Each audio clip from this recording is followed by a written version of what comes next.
Welcome to the Deep Dive. We're your shortcut to getting, well, truly informed on what's happening. Today, we are diving deep into the top 5 AI news stories from Wednesday, July 30th, 2025.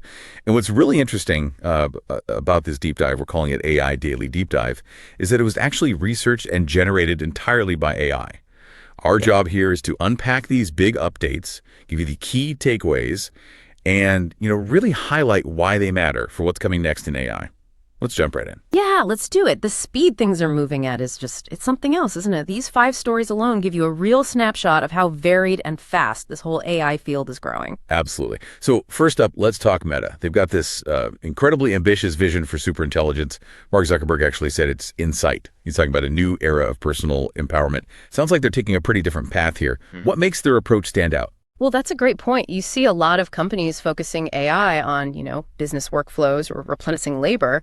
But Meta, they're pivoting hard towards personal empowerment. It's really striking. They're basically betting that AI can enrich your life, make it better personally. They're putting hundreds of billions into these Meta Superintelligence Labs, planning these huge computing networks, AI superclusters they say should be done by next year. Hundreds of billions. Okay, so it's not just talk. No, definitely not. Yeah. The key thing is this focus on personal superintelligence. They're thinking AI companions, maybe helping you with goals, creativity, think wearables like smart glasses, making AI just part of your day. And there's data backing this up. An Elon University survey found 51% of people already use LLMs for personal stuff. So the trend's already there. Interesting. So Meta's going personal. But our next story, it shifts gears completely into entertainment. Amazon's putting money into Fable and this showrunner platform. They're calling it the Netflix of AI. That's a bold claim.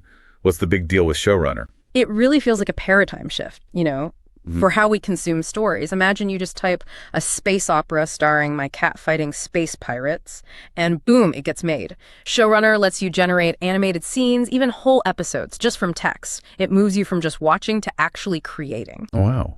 So you become the director, basically. Exactly.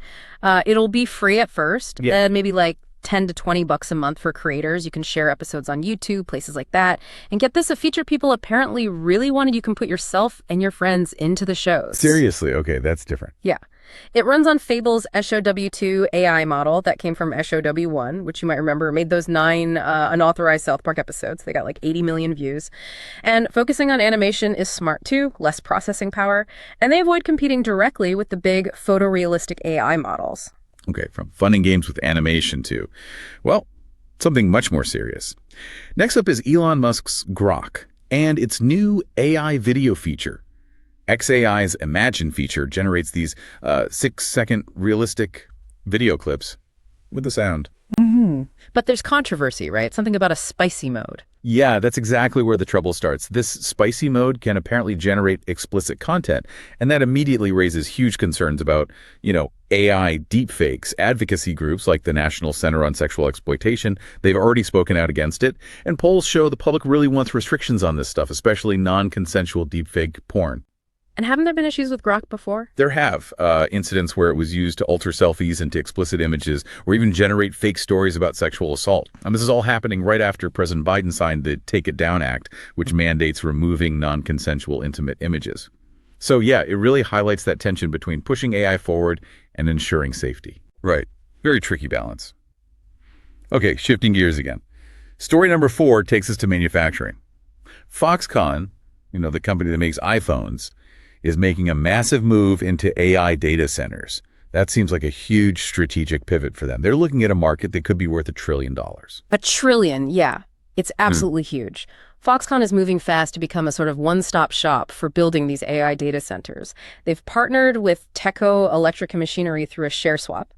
And that $1 trillion figure, that comes from Counterpoint Research, what companies might spend on AI data center infrastructure pretty soon. It's critical for AI's growth. So Foxconn sees a massive opportunity there. Definitely. And they're well positioned, right? They know mass assembly inside out, and they already work with NVIDIA on AI server racks. What's really insightful here is it shows Foxconn changing its whole game. They're not just assembling devices. They want to build the actual foundation the AI revolution runs on. It's a major shift in where their money comes from. Fascinating. Okay, and our final story today is a landmark deal involving content. Amazon has signed a big multi-year AI licensing agreement with the New York Times. We're talking $25 million a year. What does this signal for AI training and, well, for publishers? This is really significant. Amazon gets access to the Times' huge archive news, sports, recipes, everything to train its AI models. It clearly shows how valuable, high-quality, human-generated journalistic content is becoming for making AI better. This is Amazon's first big deal like this with the news outlet. It follows similar moves by OpenAI. They partnered with News Corp, Axel Springer, and Google's apparently planning deals too.